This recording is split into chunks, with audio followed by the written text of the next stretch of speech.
La ville de Ouidah dispose depuis quelques jours d'un nouvel espace de promotion des arts et de la culture. Véritable musée, le Centre culturel de rencontres internationales, CRI, John Smith, fruit d'une coopération tripartite entre l'État béninois, la mairie de Ouidah et un promoteur privé, ouvre désormais ses portes pour le plus grand bien des acteurs. Le Centre culturel de rencontres internationales, CRI, John Smith qui vient d'ouvrir ses portes dans la cité historique de Ouidah est ce qu'on pourrait appeler un tout-en-un au service des arts et de la culture. Il est érigé dans les locaux de l'ancien tribunal de conciliation de la ville.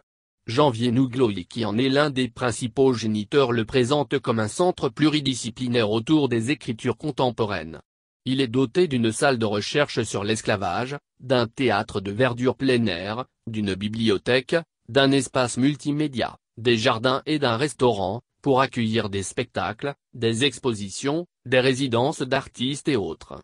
Le joyau a été ouvert au public en présence des sages, notables et autres personnalités de la ville. Si le projet a vu le jour, c'est surtout du fait de l'engagement du gouvernement à travers le ministère en charge de la culture, reconnaît le maire de Ouidah, Christian Ouetchenou. Il s'est réjoui de ce que cet espace vienne renforcer le package d'actions dont bénéficie sa ville et qui vise à mettre plus en valeur son histoire et son patrimoine culturel.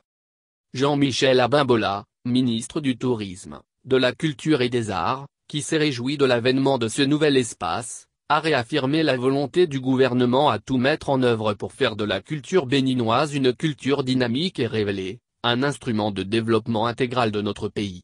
Cela se traduit déjà, selon lui, par les multiples actions et investissements portés par le programme d'action du gouvernement, et qui visent la mise en valeur et une meilleure promotion des identités, ainsi que le renforcement des échanges et la recherche artistique et culturelle.